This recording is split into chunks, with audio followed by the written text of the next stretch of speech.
Good morning, guys, and welcome back to Confessions of an Everyday Cook. My name is Morgan. So there are few things in this world that I love more than breakfast and dessert. What's better is when dessert is for breakfast. So I'm not opposed to having pie for breakfast.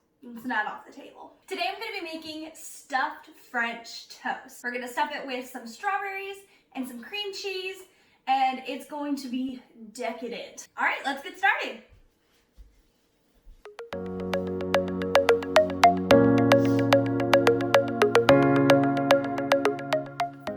Okay, we're gonna start off making the batter that we will dredge the French toast in. So I got a nice little bowl, and I'm gonna start off with just a little bit of milk, just so that I can get my spices in here and get them fully incorporated before we add everything else. We're gonna start with half a tablespoon of ground cinnamon.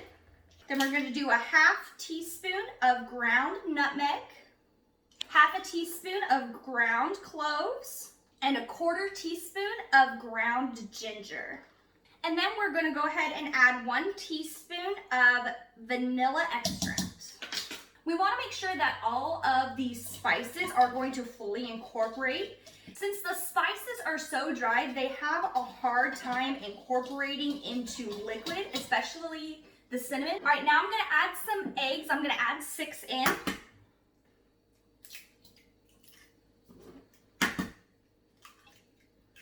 Give this a good whisk. You want to make sure that the eggs are fully blended. So I'm going to be using a mixture of milk and heavy whipping cream. The heavy cream is what's going to make it so decadent and rich. 3/4 cup of milk. I like using whole milk. You want to make sure you get all the nice fattiness from the milk in there. Don't use skim milk, please.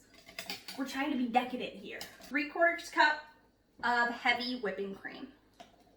Perfect, this is ready to go. So now I'm gonna show you how to stuff your French toast. All right, I have some really nice brioche bread that I'm gonna be using today. I like brioche because it's very light and airy and has almost like a sweet buttery taste to it. Here I have some regular cream cheese. I like getting it in this form where it's whipped just because it's a little bit easier to spread on the bread. Get a nice healthy dose of this. You don't want to be skimping on the cream cheese here. Make sure that you get it all the way to the ends, that way you're not gonna miss a single bite. Wonderful. Then I have some chopped strawberries. I cut them into nice small pieces, and we're just gonna sprinkle some right here onto the cream cheese. Then go ahead and place the other slice right on top and give it a nice squish down, making sure that you're kind of pinching in the edges a little bit so that we're not gonna lose anything. Perfect, and this is the bread that will be going into our batter. Another way you can do this is instead of using 2 pieces of bread, you can use 1 and simply fold it in half just to make them a little bit smaller. All right, I'm gonna take you over to the stove and we are gonna get started on our French toast. All right, so to get started, we're going to heat up our pan here to medium-low, and we're going to add some sort of oil. I'm going to use some Crisco. Already got a little bit in there. I'm going to add a little bit more. And the reason we want this to be on low heat is because we want to make sure that we are cooking the bread all the way through, and also to make sure that we're still going to get a nice crust on it.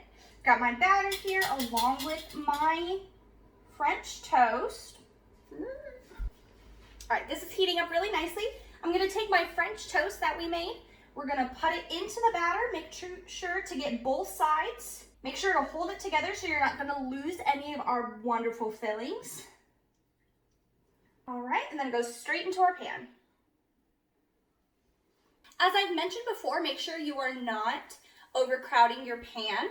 If you overcrowd your pan and try to put too much in there, what's going to happen is that the pan is not going to stay as hot as you need it to be throughout the cooking process. It's going to drop significantly and then work its way back up, which is going to prevent that nice crust from forming. So make sure you only put a few of the French toast in the pan at a time. You need to allow each side to cook about 3 or 4 minutes or until it has a nice golden brown crust. Let's go ahead and flip it.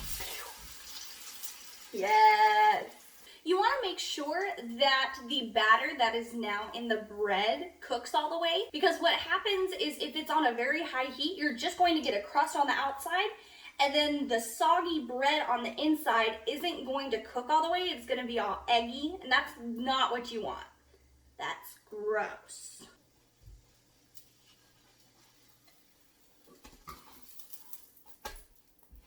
When this is done, we're going to transfer it over to a paper towel lined plate so that it can sit to the side, drain off a little bit of the excess oil while we're preparing the rest of our French toast.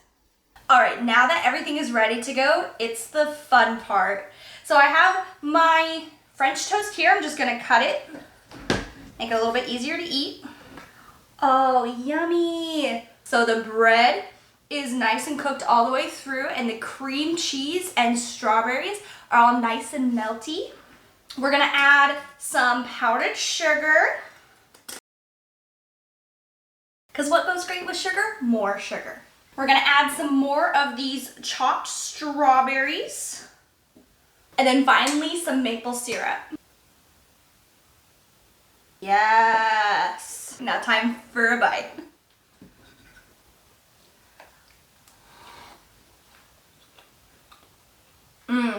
Oh, it's perfect.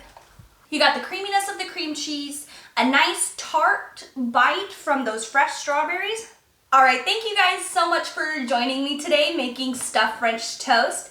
As always, make sure that you are liking and subscribing, as well as checking out my Instagram page at Confessions of an Everyday Cook. I hope you have a sugar sweet day. Bye!